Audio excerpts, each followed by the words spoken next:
Right, well, I'm just heading to the shops. I'm planning on starting my feedback. So on the last video, I organised it into a list, and hopefully I will start actually actioning what I've listed out in the order that I've listed out. But don't really know why I'm recording out here. I'm going to the shops. It's all very fun. Yeah, that's it really. Probably take me maybe 15 minutes and then I'll get back and hopefully get started with some editing. But before that, I'll also probably have some lunch as well, so not really sure. Depends how hungry I am when I get back. Okay, so I'm back from the shops and I'm going to put the kettle on and then get back to the computer. Right, so I'm at my desk, got my tea, and I'm going to switch over to the main cameras before I start getting on with editing. Okay, so it's actually been about a day since the last section of the video where I sat down and was going to do some work. Turns out I was hungry, I had something to eat, I procrastinated a little bit, I watched Colin's live stream, Margaret's live stream, and then Tiffany's live stream as well, and I also went to the gym. So I done a lot of just chilling, really, not really starting this edit. As you can see, I'm just using the webcam today because I don't know whether there was really much point of the front view with this. I'm not too sure. I'll have to get more feedback. And on the screen, this isn't my entire screen. This is just a section. Again, it's going to be slightly blurred, but I guess if you can see things moving, then you know it might be a bit more interesting to sort of watch. But I do find this is making me focus and work just that little bit quicker. So I'm just going to keep doing it, I think, just to make sure that the time I do have, I do actually focus properly and get us starting this feedback. So as I said in the last video, I've also got some jelly babies left still, so I will probably be eating them at some point. But yes, I'm going to start on the smaller details. I go through and put in character descriptions, name changes, just little tweaks, so I'm happy with it because I'll be able to sort of cross them off the list quite quickly and it'll feel a little bit more satisfying than sort of the major changes that I also still need to think about with the major changes. But of course, it's also going to take a little bit more time as well with that. So yes, I will now get started.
Okay, so it's actually taking a lot longer than I thought.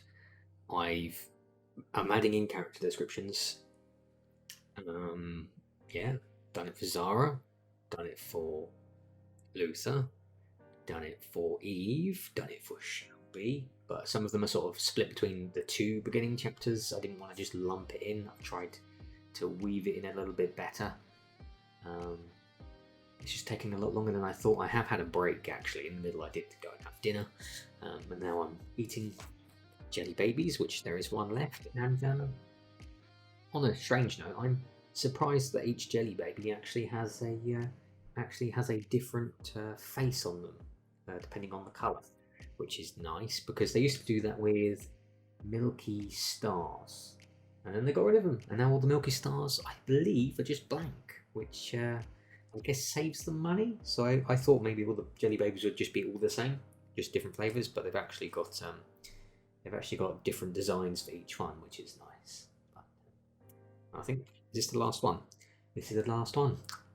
So yeah, so I think I'm actually going to leave this video here on page 72, 73 out of 355. So it'd be nice to, I might continue going even without the camera. I just a little bit cautious of hard drive space. I should have enough, I do have enough, but I want to kind of limit the size because rendering is obviously going to take some time, and of course uploading time as well. So just going to leave it here. This is really what I'm going to continue on doing. Oh, actually, I did change some names. So I changed the name, what was it, Greg. I used Greg for one, and it didn't really work because the character's kind of mean. I wanted a meaner name. So I've chosen Hector. So that is currently his name. And for Issa, I've changed it to Isa, which is ESA, which is the Spanish for Isabel. That's how the Spanish say it. And it's sort of the same name, Isabel. But if I wanted to actually change Issa to the proper pronunciation, I would have had to do IZZA. But with Zara having Z as well, I feel like Z is just such a strong character. I didn't want to have Issa to have that as well. So even though I was calling her Issa with an S, people read it, they think it's Isa, and she's she's not she's not an instant savings account. So I didn't want people to call her Isa. So yeah, ESA, which I was contemplating 2 S's in it, which was Essa, but then it kind of got a bit too close for Esso, the petrol station garage, which I didn't want, even though that kind of works because she's in an oil field and that's kind of related. But that's, if anything, now I'm thinking about that, that's even less of a reason that I would want double S. So it's ESA, Issa or Essa, just because I feel like the pronunciation between those two is less than Issa and Isa. So Isa or Essa is more of what I wanted. So that's good. Did I change someone else's names? I don't think I did. I think that was just those 2. And then I've just been going through and adding the character descriptions. But yes, that is it for this video. Again, more helpful to me than you perhaps, but might be interested in the process of how I'm going through it, and I want to record as much of it as I possibly can. Obviously, I'm now just going to do the rest of this off camera because I want to get it done. Whether I get it all done tonight, I don't actually know, but at least I've made a start. This has made me make a start and choose what I'm doing, so happy about that. But yes, I will see you in the next video. Cheers for watching.